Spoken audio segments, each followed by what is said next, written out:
Hi, welcome back to Not So Obvious Watches. I'm Pete McConville. Welcome to my first Tinder style watch review. My Tinder style watch review is really quick and dirty, so hopefully this whole thing will take just a few minutes. I'm going to give a highly subjective review of the watch, and then I'm going to wrap it up with a 5-step Tinder rating. If I really love it and think you should get it, it's going to be a hard right. If it's okay and you might want to give it a try, it's a soft right. If it's an absolutely don't go here, it would be a hard left.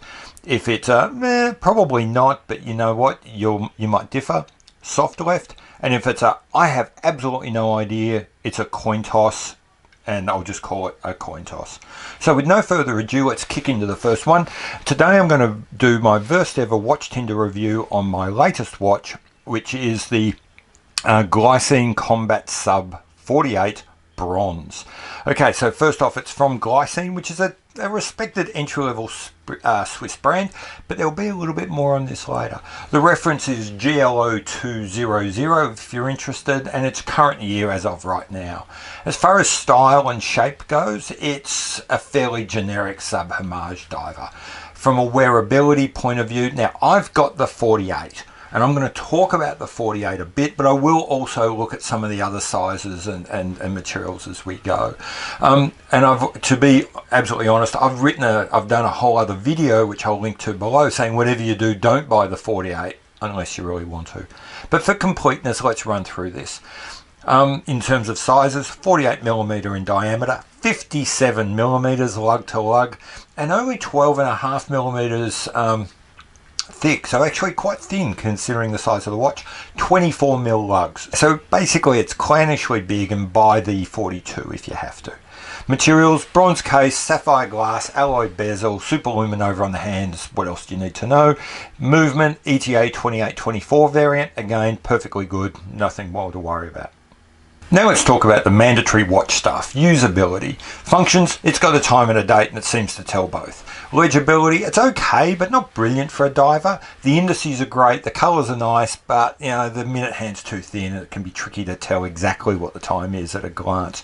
Controls are very nice. The crown is pretty good. It's nice and slick. It's not gritty in any way, not buttery smooth, but certainly okay.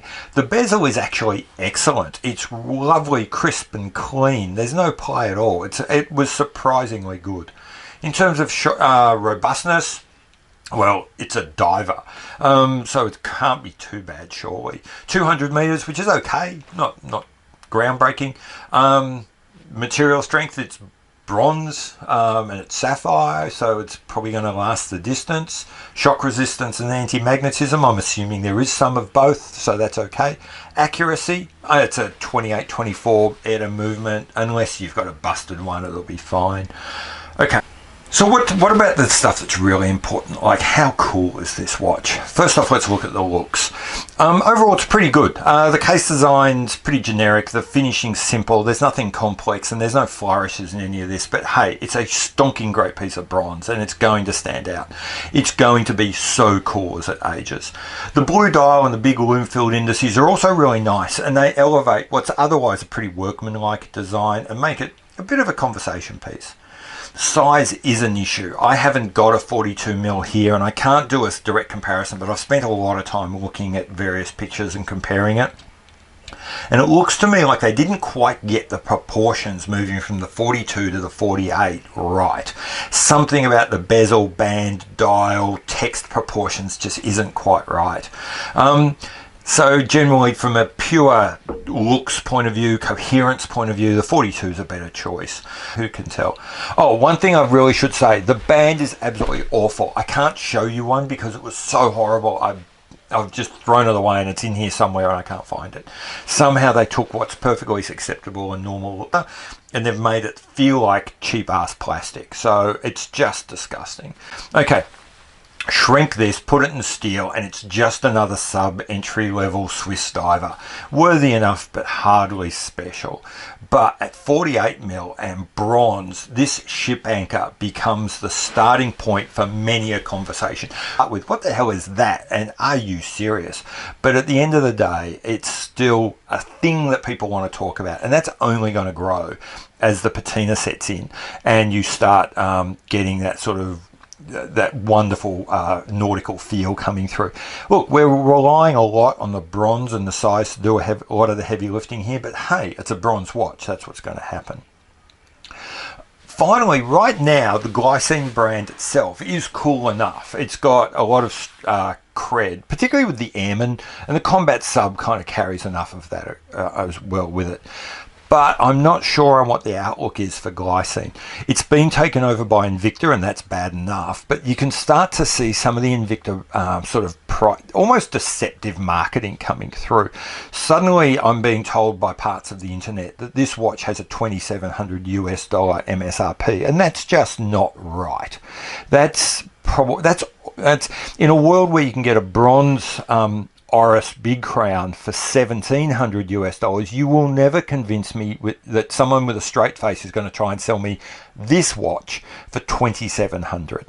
So that kind of deceptiveness is a little bit annoying and is the reason why Invicta is kind of such a pariah at the moment. And I'll be horrified to see if Glycine goes that way.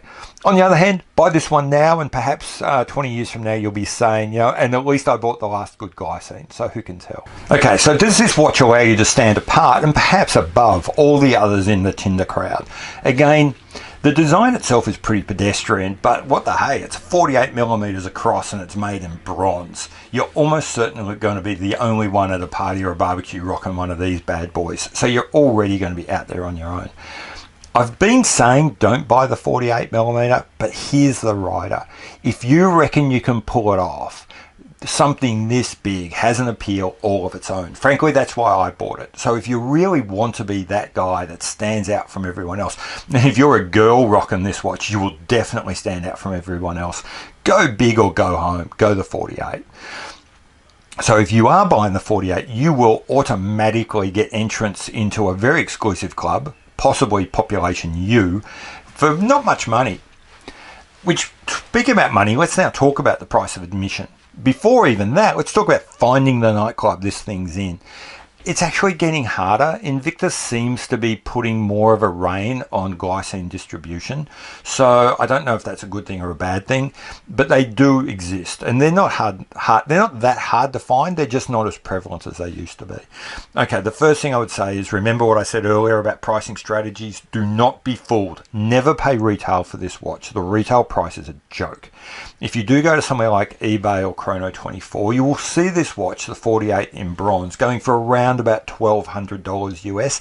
That's actually not bad. You're getting a Swiss movement, brass case, quality build, some solid design work in there for $1,200. That's okay. But wait for mass drop. I paid $419, I think it was, US dollars for this. These come up fairly regularly on mass drop. And to be honest, all of those specs I just gave at $400, this watch is a steal. So if you can get it there, go for your life. So that's the boring stuff out of the way. Let's get down to business. Are we going to swipe left? Boo. Or right? Yay. Let's find out. Okay. Now, I've been looking at, in coming up with this video, I've been quickly looking at all different kinds of combat subs. And so what I'm going to do is I reckon I feel comfortable giving you 3 different grades for 3 different kinds of watch. So let's start by talking in steel at 42mm. Look, this watch is kind of handsome and it's certainly inoffensive and it's a nice safe choice. So I'd swipe right on this, a soft right, if nothing better's coming along and you need, it's kind of like a date for the cousin's wedding where you have to take someone but you don't want to spend too much money and you don't want to commit too much. Yeah, maybe that's the Glycine Combat Sub 42 in steel. It's okay, soft right. Okay, in bronze, 42mm, swipe right now, hard right. This watch is still really handsome, still really safe, but it's really interesting and for virtually little risk or cost if you can pick it up on mass drop for like $400-$450. This is like a date that'll take you somewhere that you know you really, really want to go and you're going to have a great time there. Swipe right on the bronze 42 now if you can get it at the right price. Now, finally, the big boy. Bronze in 48mm. This is really up to you. This is my classic coin toss. Swipe right if you want to go places that you've never even thought of going to. But beware, I have no idea if you're going to enjoy where you go. I can't tell you whether it's a risk that's worth taking for you. Only you can know that. But the one thing I would say, this watch in bronze in 48 is not for first timers and is not for people for their only watch. So this is a watch where you might want to swipe right, but only for experienced players. So that's my Tinder watch review of the Glycine Combat Sub 48 bronze with some little extra content for the steel and 42mm versions. I hope you like this. If you did, or even if you didn't, why don't you just subscribe anyway? You can watch more videos that you might hate later. But you're helping me out a lot. So thanks very much. Hope this helped. And I'll see you later. Bye.